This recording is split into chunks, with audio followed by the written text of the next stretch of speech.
In at number 10 is the Mosa. It is a powerful aquatic mount. The Mosasaurus is a massive, powerful aquatic dinosaur that serves as an exceptional underwater mount. It has high health, stamina, and damage output, making it a formidable force in underwater combat.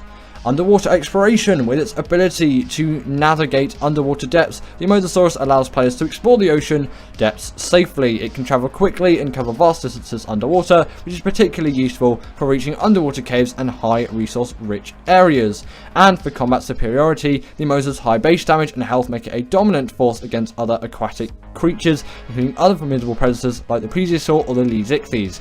This makes it a valuable asset for defending underwater bases or engaging in underwater battles. Right, next up we have the Yutyrannus, and the main good thing about this is its leadership roar. The Yutyrannus has a special ability called the Courage Roar or Fear Roar. When it roars, it gives a buff to nearby allied creatures, boosting their attack power and resistance to fear effects. This can be incredibly useful in battles or when taming other creatures, making them stronger and more resilient.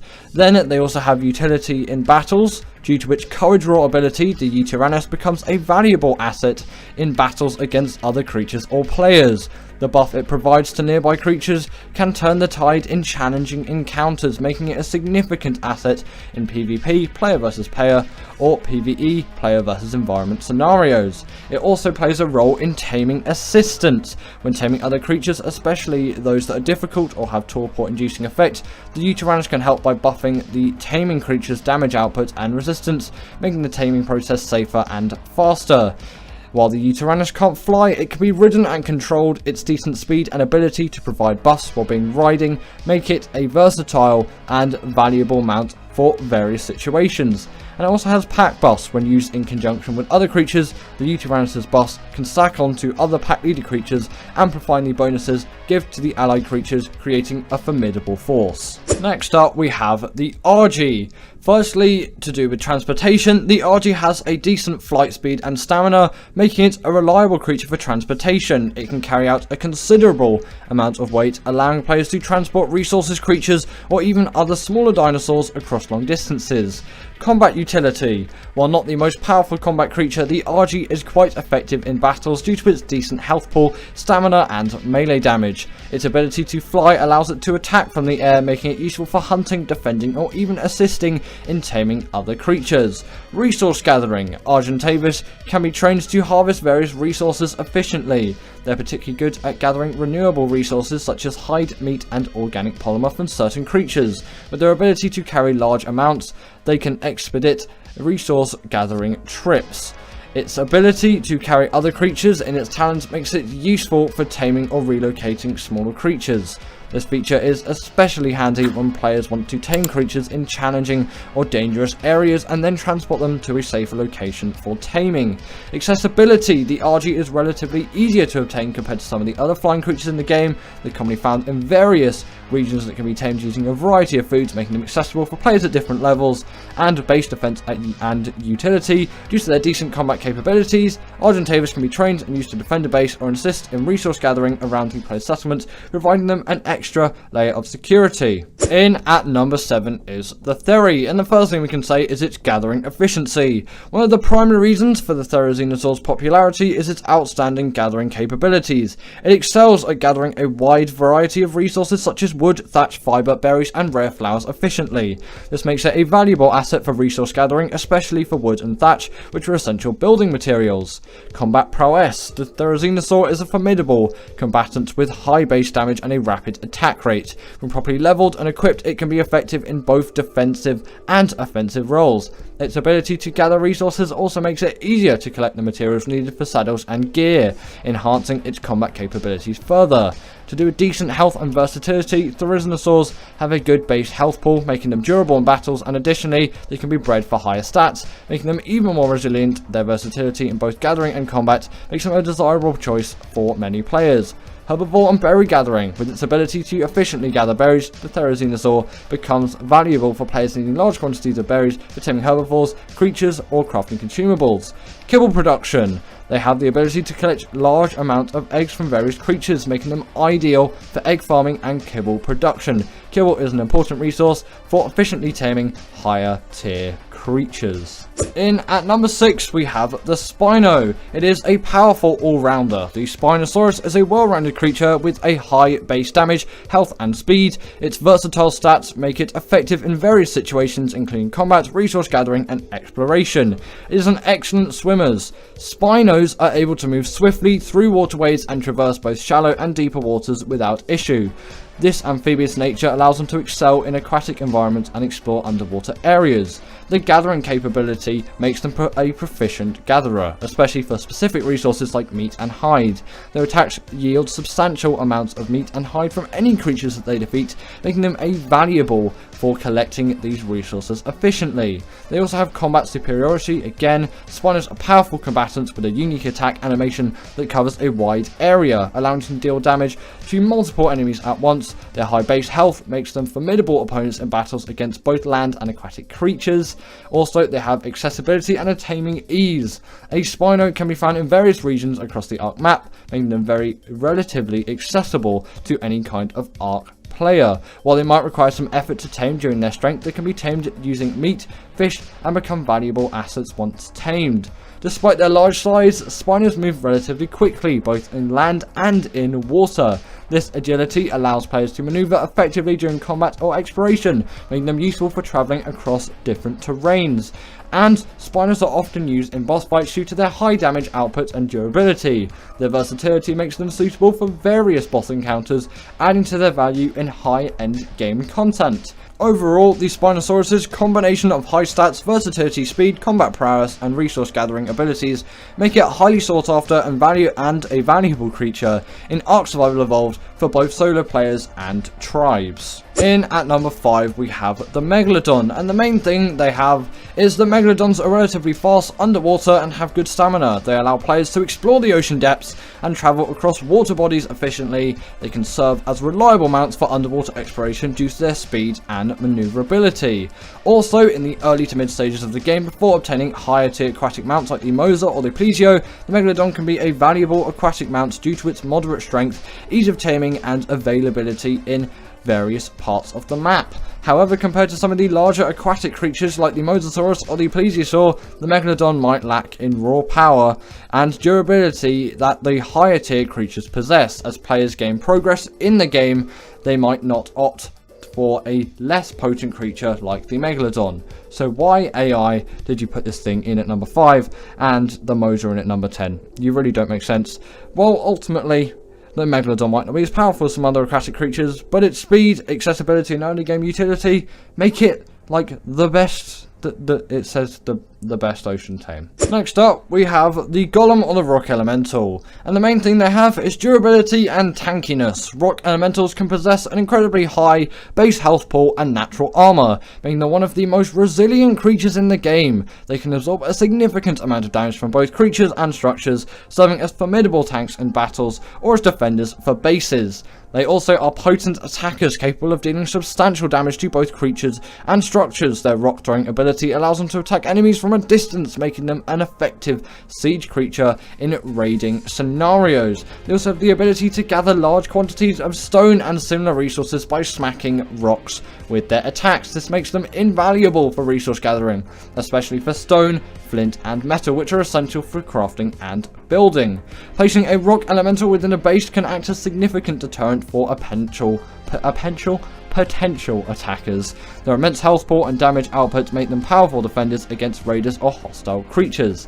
In PvP scenarios, golems are highly sought after for their ability to deal significant damage to enemy structures. Their rock throwing attack allows them to damage structures from a distance, making them effective siege creatures in raids. However, its movement speed is a bit of a downside. In at number 3, we have the Quetz. It is an aerial platform. The Quetzal serves as a flying platform capable of carrying massive amounts of weight weight in its platform saddle, which allows players to build structures on its back, essentially turning it into a mobile base. This feature is invaluable for base building, resource transportation, and mobile operations. It also is very versatile. The Quetzal's combination of flying ability, high weight capacity, and the platform saddle makes it one of the most versatile creatures in the game. It can be utilized for various tasks including base building, resource gathering, taming, combat, and transportation. Due to this exceptional versatility and usefulness across multiple aspects of gameplay, the Quetzal is a highly prized and sought after Ark creature by many players and tribes in the Ark Survival Evolved game, and its unique abilities serve as a mobile platform, carry other creatures, transport heavy loads, and engage in combat, make it an indispensable asset in the game. What a lovely thing to say about a creature this slow. In at number 2 we have the Giga. The Giganotosaurus boasts incredibly high base damage and health stats, making it one of the strongest land creatures in the game. Its damage output surpasses most other creatures, allowing it to decimate opponents quickly. Gigas are highly sought after in PvP scenarios due to their devastating combat abilities. They can deal massive damage to structures and creatures, making them an exceptional siege creature during raids or base defenses. Gigas are massive creatures, instilling fear in both players and AI controlled creatures. Their large size and aggressive nature makes them formidable adversaries in battles and excellent deterrents for potential attackers. Also, despite their immense strength, Gigas are also efficient gatherers, particularly for meat and hide. Their attacks yield substantial amounts of resources from the creatures they defeat, making them very useful for harvesting. Gigas are often considered endgame creatures due to their power level, and they can play a significant role in late game activities including raiding, boss battles, and establishing dominance on the server. Overall, the Giganotosaurus' unparalleled strength, combat prowess, intimidation factor, and significance in the endgame content make it highly sought after and a feared creature in Ark Survival Evolved, often playing a crucial role in dominating the game's landscape. And in at number 1 is the Rex. Rexes possess high base health and damage stats, making them formidable fighters. They are strong attackers and can deal significant damage to both creatures and structures, making them excellent combat mounts. Due to their strength and health, Rexes are often used in various combat scenarios, including hunting other creatures, defending bases, engaging in boss fights, or raiding enemy bases. Their high damage output makes them valuable assets in confrontations. Rexes are relatively easier to tame compared to some of the higher other creatures, like the Giga for example. They serve as an effective combat mount themselves and can also be used to assist in taming other creatures due to their strength and damage output. Rexes are commonly used in boss fights due to their high damage output, durability, and effectiveness against bosses in caves or arenas. They're often a crucial part of strategies for taking down challenging boss creatures in Ark. Rexes can be found in various regions across the Ark map, making them relatively accessible for taming. Players can encounter them in many different biomes, and the relatively straightforward taming process makes them available for players at different stages of the game. When multiple Rexes are present, they gain a pack bonus that increases their damage output, making them even more lethal in battles. This pack boost can significantly enhance effectiveness in group combat scenarios. In both PvP and PvE situations, Rexes are highly valued for their combat capabilities. They can be used for base defense, raiding, battling other players or tribes, and dominating the game's environment. While not specialized gatherers, the Rexes can collect decent amount of hide, meat, and keratin from creatures they defeat, making them useful for resource gathering. Overall, the Rexes' combination of high health, damage output, accessibility, ease of taming, versatility in various gameplay scenarios makes it one of the sought after Ark creatures. Not really sure about that pack buff though. In at number 10 we have the Microraptors. Firstly, the Microraptor does not deal significant damage, especially when compared to other creatures of similar size or role. They are relatively fragile and can be easily killed in combat, making them less useful as a combat mount or ally. Microraptors can only be ridden by a single person, limiting their utility for transportation or combat compared to larger creatures that carry multiple riders. Can't ride this thing, so overall they're difficult to tame, they have limited utility, and a single rider mount. What are you doing, AI? You can't ride these things. Look how tiny they are. Right, we have the Chanacatherium, and while the Chanacatherium has range attacks with its boulder throwing ability, its damage output isn't as high as some other creatures of a similar size in direct combat. It may not excel against stronger opponents. The boulder throwing attack has a slow firing rate, making it less effective in fast-paced battles or against agile enemies. Its movement speed is relatively slow compared to some other creatures, which can make it less desirable for transportation or quick travel. There are herbivores that prefer beer as their preferred taming food, which might be more challenging or time consuming to obtain compared to some other foods. While they can gather loads of thatch and wood with their attacks, there are other creatures which are more efficient at those tasks. So overall, the Chanacatherium is often perceived as less versatile or useful in various situations compared to other tames available in the game. However, its unique abilities and appearance still might be appealing for players with specific preferences or those looking for a different tame experience.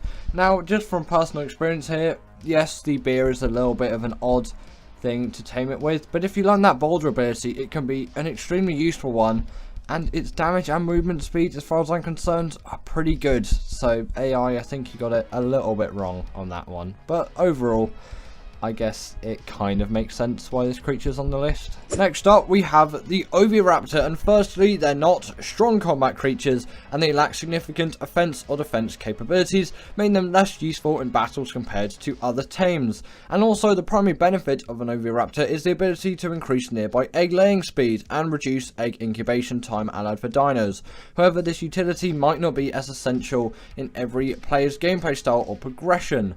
Overall, Oviraptors might seem less desirable for players focused on combat-orientated creatures, or those looking for tames with broader utility beyond egg-related benefits. However, they can still be useful for players focusing on breeding and egg production, as it can significantly speed up egg-laying incubation processes for nearby dinosaurs. In at number 7, we have the Ichthyosaurus. Firstly, it lacks significant combat abilities and strength. They're not powerful in combat situations and can be easily overwhelmed by stronger predators.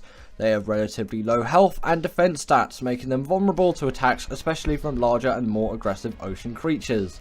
Ichthyosaurus is an aquatic creature and cannot survive on land. This limitation restricts their utility compared to other creatures which can move on both land and in water.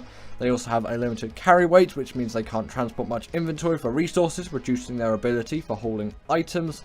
And while they're decently fast underwater, their speed may not be sufficient to outrun some of the faster ocean predators. Overall, the Ichthyosaurus' limitation in combat, survivability, and restricted mobility make them less versatile compared to some other aquatic creatures like megalodons or mosasaurs, which possess better combat abilities, higher health, and greater utility both underwater and on the surface. However, their smaller side and speed can make them suitable for quick underwater transportation for players in the early stages of the game, or specific tasks requiring maneuverability in aquatic environments. Also, does the AI think that megalodons can go on land? Because megalodons don't really have greater utility on the surface. I don't really know what it means by that. Next up, we have the carb enemies, and while it has decent health and can soak up damage, its offensive capabilities are relatively weak compared to other creatures of similar size. It may take longer to defeat enemies in combat. The carb enemies is relatively slow on both land and water. Its sluggish movement makes it less efficient for transportation compared to faster creatures. It has a unique ability to gather large amounts of berries and thatch, which can be useful early in game. However, as players progress, other creatures or tools become more efficient at resource gathering tasks. Despite its high health pool, it lacks the speed to evade threats, making it vulnerable to faster predators.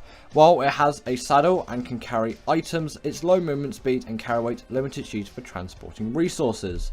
Due to these reasons, the carb enemies might be perceived as less versatile compared to other tames that offer better combat abilities, faster movement, or specialized utility. However, its high health and resource gathering abilities can still make it useful in specific situations, especially for newer players or for tasks where its unique capabilities are beneficial.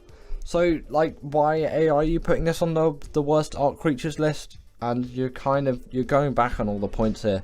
And I don't know why it wants every creature to be really good at combat, because not every creature is going to be good at combat, and you don't need good combat creatures for everything. I don't know why AI is always just like, oh yeah, the reason why it's bad, can't do damage, can't go that fast, can't carry as many resources.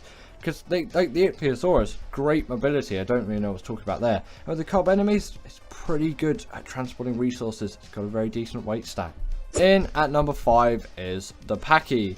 And the first thing, it has a charging attack which can stun smaller creatures and knock back enemies. Its damage output and effectiveness in combat against larger and more powerful creatures are relatively low though, and this makes it less useful in more challenging battles. Pakis have relatively low health and are not very durable compared to many other creatures. This makes them vulnerable in combat situations, especially against other stronger opponents.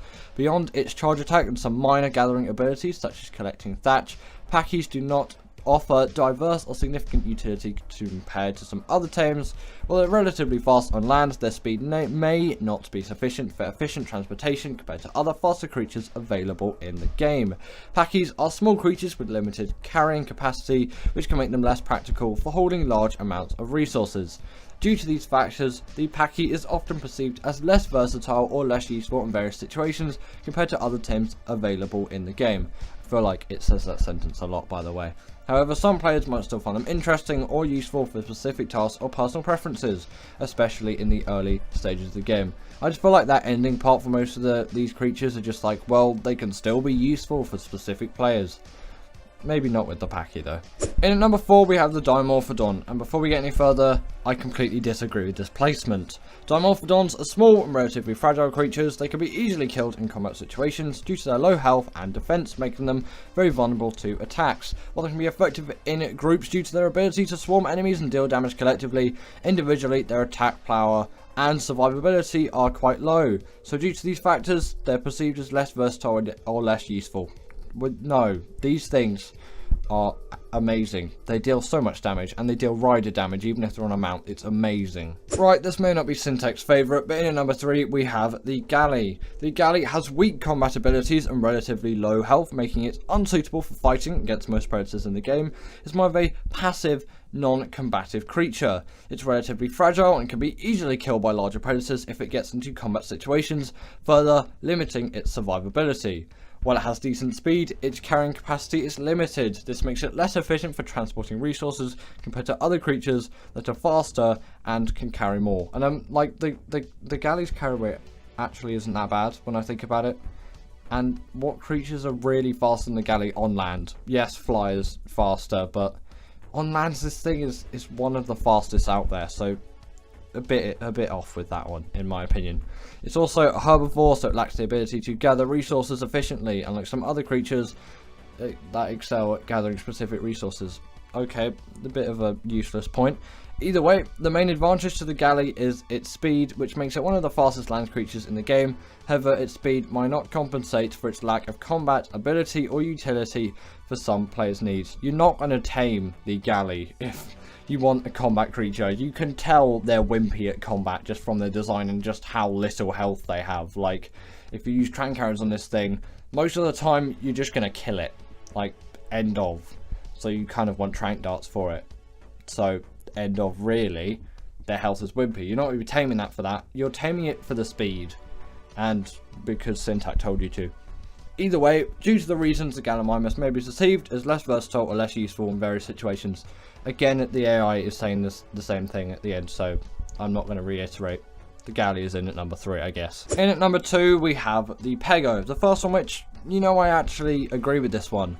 The Pego has a unique ability to steal items from players, from their inventories. This can be highly frustrating for players as it might steal valuable or essential items, making it an annoyance rather than a beneficial tame. Also, just to add a point, sometimes, like pretty much all of my Pego tames have been on accident when I've had berries in my last slot. Anyone else out there as well? You only tame these things on accident. You don't actually go out and tame these things. At least, I hope you don't. Don't do that. While they can attack and defend themselves to some extent, their combat abilities are relatively weak compared to other creatures. They are easily killed by stronger predators. Also, they're small creatures with low health and low defense. They can be easily killed by larger predators. They can be challenging to tame due to their small size, fast movement, and tendency to flee when attacked. You don't knock these things out. They're so easy to tame. Just put berries in the last slot on your hotbar and go up to one. It will pounce at you. Boom. tamed. Maybe you have to do that a couple of times. It's really not that difficult. And also, they don't offer much utility beyond their theft ability compared to some other tames. They lack significant gathering abilities or combat prowess, making them less desirable for various tasks. Also, when recording this B-roll, I never realised that when you set a pego on wandering, it would actually gather berries. I don't know. That was something that surprised me today. Did it surprise you today? Because I didn't know pegos did that. And in at number 1 we have the dodo. Why did you do this, AI? You were going to cause absolute havoc in the comments, by the way. Either way, dodos have very low health, damage output, low movement speed, and they're one of the weakest creatures in the game. Beyond being one of the earliest creatures that players encounter and a source of basic resources like meat, hide, and some prime meat, Dodos don't give prime meat. Dodos lack significant utility unless they possess any special abilities, and their small size limits their carrying capacity. Also, just to add to the prime meat thing, baby dodos do give prime meat, adult dodos don't. Only on ASA, of course, because babies are insane prime meat farms. Also, they're easy to tame and provide a basic resource for new players. Their taming offers little advantage though, compared to some other tames available in the game's early stages. As players progress, dodos generally become obsolete for any significant task due to their roles and low stats of special abilities. All the way through to the late game, the dodos are great at gathering kibble, by the way. I love the dodo. Hello and welcome, and in today's video, I'm going to share with you the top 10 raiders according to AI. So without further ado, let's get straight into it. In at number 10, we have got the Managama, and the reason why this creature is here is because it has excellent mobility with the ability to jump and glide, making it easy to traverse different types of terrain quickly. This agility is crucial for raiding as it allows players to quickly approach and escape from targets. One of the Managama's most potent abilities is its freeze breath attack. This attack can freeze enemy creatures and players in place, making them vulnerable to follow-up attacks. It is particularly useful for disabling defenders or neutralizing turrets and defenses before a raid. The Managama is a versatile creature that can be effective in various situations. Its ability to hover and glide gives it an advantage when attacking bases with elevated structures or defending against aerial threats. The Managama also has the ability to regenerate stamina mid-air, allowing it to engage in prolonged combat or travel long distances without the need for frequent breaks. This stamina regeneration is beneficial during raids where sustained activity is required. The Managama also has a unique dodge ability that allows it to teleport short distances in any direction. This makes it highly evasive and difficult for enemies to hit, further enhancing its survivability during raids. It's essential to note that the game dynamics and creature abilities may be subject to changes throughout updates and patches. That's a nice thing to mention. I guess it is saying that because it's got its data from 2022, but you know, let's continue with the list, I guess. Next up, we have got the Wyvern, and this creature is here because they come with various elemental types, including fire, lightning, and poison. And there is also more, but it fails to mention those. Each type has a unique breath attack that deals substantial damage over a wide area. These attacks are highly effective against both structures and enemy creatures, making Wyverns formidable raiding mounts. Wyverns are flying creatures, if you couldn't tell that already, providing a significant advantage during raids. They can bypass many ground-based defenses, reach elevated structures easily, and retreat quickly if needed. Their ability to fly allows players to survey a base from above, identifying weak points or potential entry points. Wyverns are generally fast and manoeuvrable. We don't just talk about their turning circle though, it's atrocious, allowing raiders to engage and disengage quickly. This speed is advantageous when trying to avoid enemy defenses such as turrets or aggressive creatures. Wyverns also have a very high base damage output, especially when utilising their elemental breath attacks. This allows them to deal substantial damage to enemy structures and creatures, making them formidable raiding tools. The presence of a Wyvern during a raid can be intimidating to defending players. The fear of a powerful flying creature attacking can disrupt defences and create chaos among defenders. We're going to talk about what the Rhino Ganath has introduced, but obviously it doesn't really know too much of that creature's existence, so maybe it is valid that this creature's here. But as always, comment down below what you actually do think of what the AI has picked to put on this list, and obviously the script is by AI as well, if you couldn't tell that already. Next up, we have got the Spinosaurus, and this creature is here as they are very proficient swimmers, making them suitable for raids involving water-based structures or bases located near bodies of water. They can easily navigate through rivers and other aquatic areas, providing flexibility in raiding strategies. Spinos have relatively high base health pool, allowing them to withstand a significant amount of damage during raids. This makes them effective for soaking up turret fire and dealing with enemy defensives. Spinos have a strong bite attack and their overall damage output is considerably large. This makes them very effective at dealing damage to structures and enemy creatures, aiding in the raiding process. Spinos are also very well-rounded creatures that can handle various situations. They can traverse both land and water, making them versatile in raiding scenarios, involving diverse terrain. Spinos are generally faster than some other large creatures, allowing for quicker movement during raids. Their speed can be advantageous when approaching a target, retreating or maneuvering around defensive structures. Personally, I would agree with most of the stuff there. There is definitely some better creatures for doing tanking than a Spino. For example, carb enemies can do a bit. The Stego is also not on this list, by the way. If you are thinking the Stego was going to be on the list, no, the AI did not pick out the Stego for being a great creature like that. But there is a somewhat tank which is on this list. There's kind of two of them, but there's one more notable one which obviously does come later in the list. But you know, I would say the Spino isn't a bad choice. It just maybe doesn't come to mind for me. Next up, we have got the Therizinosaurus, and this creature is here as the Theri has a very high base damage output with its claws, making it effective in dealing damage to both structures and enemy creatures. Its ability to gather resources efficiently extends to harvesting enemy structures during a raid. I don't think you can harvest enemy structures like that. You can't really just hack them to bits and get resources from it, but I guess we'll go with it. Theris are also versatile creatures that can be used for various tasks, including gathering resources, fighting and raiding. The versatility makes them suitable for adapting to different raiding scenarios and requirements. While not as tanky as some other creatures like the Rex or the Giga, the Theri has a decent health pool and can withstand a fair amount of damage. This, coupled with their damage output, allows them to be effective in raiding situations. The Theri's ability to gather large amounts of resources quickly can be advantageous during a raid. It can efficiently collect resources like thatch, wood and other materials which may be needed for crafting or building. Yet not really necessary for a raid, but you know, you might need that thatch. You might be a naked zombo out there and you need that thatch. I guess maybe that's excusable there. As a herbivore, the Theri can be a good choice for raiding, for raiding herbivore only bases or areas where carnivores may struggle to find sustenance. That's not really relevant, but okay. Theris also relatively easier to tame compared to some other more powerful creatures like the Giga. Their lower level aggression during taming makes them more accessible to a wider range of players. Yeah, I guess so, but I think on this creature, AI got a lot of things wrong. Next up, we have got the Parasaur, and this creature has a platform side, which you'll see later in the B-roll, allowing players to build structures on its back. This makes it an excellent mobile base for carrying raiding gear, turrets, or even smaller creatures into battle. The platform saddle provides a strategic advantage for raiders, allowing for a mobile protected raiding platform. The Parasaur has a relatively high base health pool, making it durable in raiding situations. Its ability to withstand damage allows it to soak up turret fire and protect riders or structures mounted on its platform. The Parasaur has a decent weight capacity, allowing it to carry significant amounts of resources, loot or raiding equipment. This can be advantageous for transporting materials during a raid. While not the fastest creature in the game, the Parasaur has moderate movement speed, enabling it to keep up with raiding parties or quickly approach target bases. Not really sure about that one, but okay. As a herbivore, the Parasaur does not require meat for sustenance. This can be beneficial in situations where obtaining meat may be challenging or where other players want to avoid the attention of carnivores.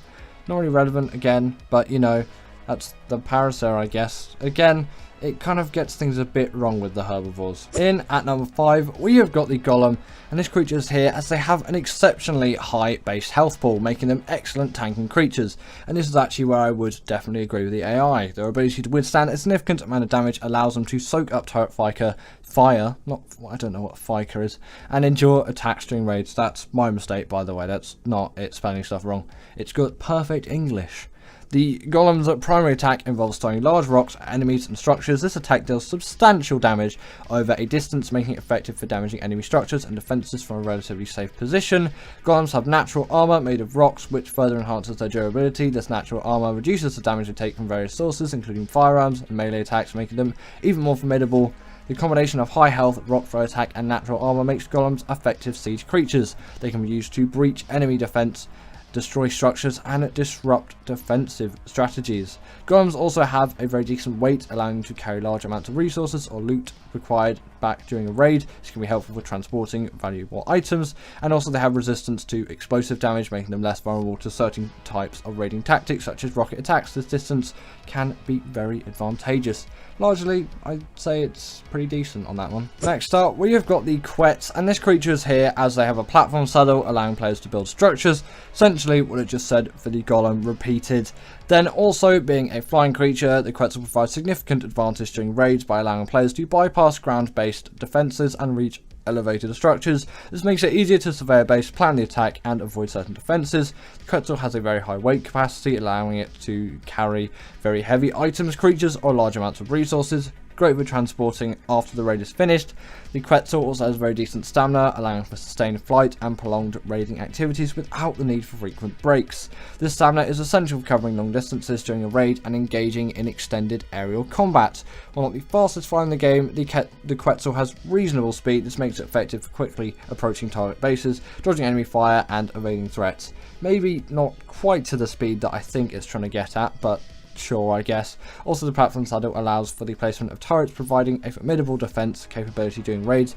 This turns the Quetzal into a flying weapons platform that can be challenging for defenders to encounter. Few things wrong here with this one, but not too bad, I guess. In at number 3, we've got the Bronto. This creature is here because of the platform saddle again. Also, they have a considerably high base health pool, making them effective for tanking creatures. Their ability to absorb a substantial amount of damage attacks makes them vulnerable for soaking up turret fire. They also have a wide tail swipe attack that can deal damage to multiple structures and creatures at once. This makes them effective for clearing out smaller structures such as walls and just general defensive structures during a raid. Considering their massive size, they have a decent movement speed. Not too sure about that, but I've never found it's too awful, but sometimes it can be a little bit egregious. Also, it's relatively easier to feed compared to carnivores. I usually find it's easier to get my hands on meat than berries. That's just personal experience with me. And also, the sheer size of the Bronto can be intimidating to defenders, potentially causing chaos and disruption among defending players. This psychological impact can work in the favour of raiders, creating opportunities for successful attacks. Maybe, but this isn't really 2016 Arc anymore, so I would probably say no to that last point. In at number 2, we have got the Giga, and they have an exceptionally high base damage output, making them one of the most powerful offensive creatures in the game. Their attacks can quickly shred through structures, defenses, and enemy creatures, making them highly effective for raiding. Gigas also possess a massive health pool, making them incredibly durable. This high health allows them to soak up a substantial amount of damage, including turret fire, during raids. This ability is crucial for ensuring the Giga's survival during these intense battles. Doesn't talk about the rage meter though, which is great, I guess. And, you know, considering that last point, it doesn't really make too much sense, but hey ho, I guess. Taking more health is going to be really great for the Giga, even though it does have that rage meter. But apparently, the sheer size of the Giga can be intimidating to defenders again. The psychological impact, guys. It's all about the psychological impact. We've all been getting it wrong. Just bring the biggest creature you possibly can, and everyone will just be so scared. You physically can't, like, the people will just not be able to fight you anymore. You're just too good. You just need to psychologically impact them. It's the strat, guys. And finally, it says, while primarily known for their defensive abilities, Gigas can also be used defensively during attacks. Their ability to deal with enemy creatures and structures makes them versatile assets for raiding parties. Okay, but you did forget about the rage meter. And another one is the Rex, and the reason why it said it is the best raiding creature out there is because they have a very high base damage output, making them effective at dealing damage to both structures and enemy creatures during raids. Their powerful bites can quickly break down walls and other defensive structures. Also, Rexes have a substantial health pool, allowing them to withstand a significant amount of damage. This makes them effective as tanking creatures, soaking up turret fire. I don't know why I said fire again. What is wrong with me? And serving as a durable frontline during raids. Compared to some other powerful raiding creatures though, like the Giga, Wretches are considered more manageable to tame. This accessibility makes them a popular choice for players who want a powerful creature without the challenges of taming more difficult creatures. Wretches are also versatile creatures that can handle various tasks, including raiding, defending, battling other creatures. They're pretty much just all under raiding really for that. Their ability to move on both land and in water, they're awful swimmers by the way, makes them adaptable for different raiding scenarios. When used in a group pack, Rexes can benefit from the pack bonus. This is not true. The AI got it wrong last time and it still gets it wrong. And it says this increases their damage output, which They're particularly effective during raids, where multiple Rexes can be coordinated for a more potent attack. Yes, more Rexes are going to deal more damage, but they do not have the pack buff. So I think it's safe to say AI has got quite a lot wrong in this video, and there's loads of creatures it has missed out on. Like, where's the Stego? The Stego should be here. And obviously the Desmodus has actually been quite a good one, and the Pteranodon needs to be here, especially for those early raids. And obviously you can comment down below your thoughts on what other creatures you think that need to be on this list, as I think its choices haven't been the greatest today. Hello and welcome, and in today's video I'm going to share with you the 10 most popular Arctames according to AI. So without further ado, let's get straight into it. In at number 10 we've got the Spino, and the reason why this creature is here, as they are very versatile creatures that can thrive in both land and water environments. Their ability to move efficiently in water makes them valuable for traversing rivers, lakes, and oceans, and obviously this makes them well suited for coastal and island bases. Spinos are also very powerful combat tames with unique spin attacks that deal large areas of effective damage. This makes them effective against both land and water creatures, providing players with a reliable option for combat situations. Spinos are also proficient at gathering a variety of resources, including meat and hide. Their ability to harvest from both animals and water creatures makes them useful for obtaining a diverse range of materials. Spinos also have very decent movement speed, allowing players to traverse landscapes quickly. This speed can be advantageous for exploration, escaping threats, and reaching destinations efficiently. Also, the Spino's ability to move underwater adds an element of surprise and escape during encounters. This semi-aquatic nature can be beneficial in evading pursuers or exploring underwater caves. The Spinosaurus also has a distinctive and imposing appearance, making it visually appealing to many players. The unique design of the Spino does contribute to its popularity. Compared to some other higher tier creatures like the Giga, the Spino are also considered more accessible and easy to tame, so this accessibility makes them a popular choice for players at various stages of the game. Next up, we have got the Snow Owl, and this creature is here as they have a very unique ability that allows them to restore the health of itself and nearby creatures. This makes it a valuable support creature for both PvE and PvP scenarios. The ability to rapidly heal during battle and after battles contributes to its popularity. Also, the Snow Owl can use a freeze breath attack, which slows down and eventually freezes enemy creatures and players. This ability is used for crowd control during raids, taming, or defending against hostile creatures. Pretty sure the Snow Owl doesn't have that, but okay, AI will go with it. Also, they have a thermal vision mode, allowing them to detect creatures and players even in low visibility conditions such as the dark or certain weather events. This makes them excellent scouts and useful for exploration. This is definitely where I can agree with the AI here. Also, when equipped with this saddle, the Snow Owl can reduce fall damage for both itself and the riders. This makes it a preferred choice for players who need to traverse mountainous or elevated terrain, as well as those who engage in high altitude activities. Not really relevant. The Snow Owl isn't going to reduce fall damage by having a saddle on, it's just going to have more armor, but I don't think that would really contribute to it. And also, compared to some other higher tier creatures, the Snow Owl is considered relatively easy to tame, so it's quite accessible to a wide range of players. Also, being a flying creature, the Snow Owl has the advantage of just very easy mobility, allowing players to quickly traverse the map. Its ability to land on the ground or water provides versatility in different environments. The Snow Owl's ability to ignore the effects of cold weather makes it an excellent choice for players living in colder regions of the Arc map. Its ability to travel comfortably in these areas really does contribute to its popularity. While not as specialised as some creatures, the Snow Owl is capable of gathering resources, including organic polymer from creatures it kills. This makes it a versatile companion for resource collection. Not really sure if it's that great at gathering organic polymer. Obviously it can, but it wouldn't be up there for my organic polymer farming creature. And also, they definitely can't use a freeze breath attack, but I would definitely say this is a popular creature. It's just some of the reasons why it got them a little bit wrong. Next up, we have got the Velonosaur, and this creature is here as they have unique ranged attack that involves firing quills or spikes at a rapid rate. This attack makes them extremely effective against both creatures and players, allowing them to deal damage quickly and effectively. Velonosaurs are also very versatile creatures that excel in various roles. They are effective in both offensive and defensive situations, making them valuable assets for raiding, defending bases, or engaging in large-scale battles. Also, the Velonosaur has quite a decent mobility, allowing them to move quickly on both land and in water. This versatility and movement makes them adaptable to different environments and scenarios. Also, Velonasaurs can enter a turret mode where they maintain stationary but unleash their projectile attack in a 360-degree radius, providing a powerful defense capability for bases. In this mode, they automatically target and attack nearby threats. Compared to some other powerful creatures, the Velonasaur is also considered very easy to tame. Velonasaurs are capable of harvesting a variety of resources from creatures they defeat, including hide, meat, and organic polymer. Don't know why it talks about that so much, but there are definitely some other creatures which I would say are better, but obviously, again, it can. And also, lastly, Velonasaurs are relatively efficient when it comes to taming and can be a great addition to the player's tamed creature dossier. That's great, I guess. Next up, we have got the Giganotosaurus, and this creature is here as they have a very extremely high base damage output, making them one of the most powerful and offensive creatures in the game. Their attacks can quickly shred through structures, defenses, and enemy creatures, making them highly effective for raiding and combat scenarios. Gigas also possess a massive health pool, making them incredibly durable. This high health allows them to soak up significant amounts of damage, including turret fire, raids, and the combination of high damage and health makes them formidable in both offense and defense.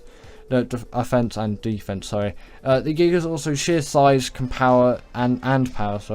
be intimidating to defenders and rival tribes. The psychological impact of encountering a Giga can create a sense of fear and deterrence among other players, potentially influencing the outcome of battles and negotiations. Also, Gigas have a unique range mechanic. When they take a certain amount of damage, they enter a rage mode. Yes, they do have that, but I don't think that does contribute to their popularity. And also, primarily an offensive creature, Gigas can also be used defensively. Their ability to deal with enemy creatures and structures makes them versatile assets for raiding parties, but doesn't really say they're good for defense. It just says, yeah, they can attack enemy creatures and structures, but that's more offensive. And also, they're associated with endgame stuff, and players look up to taming them. Next up, we have got the Theory, and this creature is extremely versatile, and because of that, it does excel in various roles. They're effective in combat, resource gathering, and harvesting, making them valuable assets in many aspects of the game. Theories also have the ability to gather a wide variety of resources efficiently. They're particularly effective for gathering wood, thatch, fibre, and berries, especially fibre, to be honest, from my opinion, as that is just such a great resource to get. Also, they're formidable combatants with high base damage and decent health pools. Their ability to deal damage quickly, coupled with their versatility in harvesting resources, makes them popular choices for both offensive and defensive purposes. Compared to some other higher tier creatures, they're also pretty easy to tame. Does tend to say that about a lot of creatures though, but at least it didn't say about the Giga, although that's not the hardest tame to tame out there. Also, do take into mind it is taking its data from 2022, so it doesn't know of the Runaganath or the Kark or the Desmos, things like that. Obviously, they're not going to be on the list. Also, there is a herbivores, which means they're easier to maintain compared to carnivores. Not really true, and the AI seems to always prefer herbivores in that aspect, but I don't really think that is generally what happens, because meat is just so easy to get compared to berries. And yes, you can even use a berry gatherer and it's fine, but still, you know, it's like meat tends to be a lot easier to gather when you're at the stage when you're taming a Theory. Also, they have a unique ability to gather rare flowers and rare mushrooms from bushes. This makes them quite valuable. I'm not sure if they can do that, but if they can, then it's definitely a nice ability. Never really seen them do it, but you know, who knows, I guess. In at number 5, we've got the Thyla, and this creature is here as they have a very unique climbing ability, allowing it to scale vertical surfaces such as trees and cliffs. This makes it an excellent choice for traversing different terrains and reaching elevated areas that other creatures might struggle with. Also, Thylas have a pouncing ability that allows them to perform stealthy ambush attacks. There's actually a bit of a grammatical mistake there from ChatGPT, which is lovely. Thought it was perfect English, ChatGPT. Come on, get better at this. Also, this ability can be advantageous in both hunting and combat situations, as it enables the Thyla to quickly close the distance to its target. Thylas also have a very decent base damage output with their slashing attacks, which makes them very effective in combat against various other creatures, and their agility allows them to maneuver well during fights. Thylas are very versatile, that can be used in various purposes. They're effective hunters, scouts, and even mounts for travelling across different biomes. Their adaptability makes them valuable for players with diverse playstyles. They're also relatively fast and agile, making them suitable for quick travel across the map. Their climbing ability also allows them to take shortcuts and navigate through the challenging landscapes more efficiently.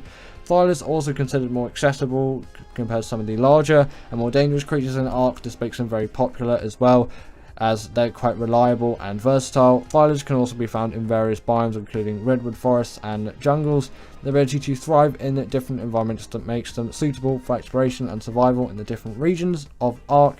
And also the Thylas' unique appearance, resembling a mix between a marsupial and a big cat, makes it visually appealing to many players. The creature's design contributes to its popularity among Ark enthusiasts. I would have also talked about the bleed ability there. As you can see, it's doing that to that Kentra there, and it definitely did have the bleed ability in 2022, so it doesn't really have a reason, a date reason to not talk about that, as it's 2022, reasonably up to date, you would say. And yeah, that's the only one critique I would say, but largely I would say yes, this creature is a very popular one. Next up, we have got the Rock Drake, and this creature is here as they possess the ability to climb on vertical surfaces and glide through the air. This makes it highly versatile for traversing challenging terrain, scaling cliffs, and reaching otherwise inaccessible areas. The combination of climbing and gliding provides a significant mobility advantage. Rock Drakes also have natural camouflage, which enables them to blend into their surroundings when they stay still. This makes them effective for stealthy approaches, ambushes, and avoiding detection by hostile creatures or players. Rock Drakes also have natural armor that provides them with increased durability in combat situations, and this added protection makes them more resilient when facing enemy creatures or engaging in battles. Rock Drakes also emit bioluminescent light, which can be helpful in dark environments such as the Aberration biome. More of a map, but okay. This feature also aids in visibility and exploration in low light conditions. I don't really remember the Rock Drake glowing in a way, but it might do. Again, I'm slightly out to date with some of the Aberration creatures because I really haven't touched on that map in a while. But, you know, did the AI get it wrong or did it get it right there? Because I'm not quite sure with a few of these things. And also, taming a Rock Drake involves a unique process, including stealing Rock Drake eggs and raising them. The challenge of retaining the Rock Drake eggs adds an element of excitement. Definitely would agree with that, although it's not the most inventive thing considering the Wyverns did it first, so it wasn't really that new. And also the Rock Drake's mobility, stealth and gliding make it a valuable asset in PvP. Players can use them for surprise attacks and just quick getaways. Also, the Rock Drake's appearance, resembling a blend of a dragon, reptilian with some reptilian features, contributes to its popularity. Its design stands out and appeals to players who appreciate visually extinct and intriguing creatures. Largely would agree. It might have got a few things here wrong, or it might not, but the Rock Drake largely is very popular. In at number 3, we have got the Quetzal, and this creature is here as it has a platform saddle, allowing players to build structures on its back. This feature makes it more mobile and versatile than some other flyers across around the map, and such as Argies and Pteranodons. Also, the Quetz has a substantial weight capacity, making it an efficient and reliable creature for transporting heavy loads of resources, tame creatures or equipment across long distances. Being a flying creature, the Quetzal also allows players to traverse the map quickly and efficiently. Its ability to fly over obstacles and terrain makes it an ideal choice for exploration and transportation. It is still quite slow though.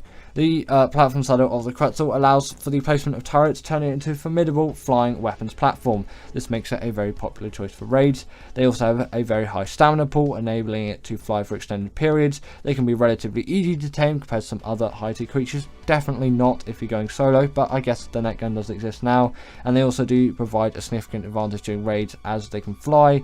And also, over time, the Quetzal has become very iconic to the Ark community due to its versatility and utility. Bit of an odd choice to put it in at number 3 though. In at number 2, we have got the Argy, and this creature is very versatile that can fill various roles, making it useful for different aspects of gameplay. It can serve as transport, a combatant, or a resource gatherer. The Argy also has a platform saddle, which is not true whatsoever, so I'm just going to skip all over that. It says, yeah, it's not as large as the Quetzal's one, but you can still build up a base with it. No, you can't. What are you doing there?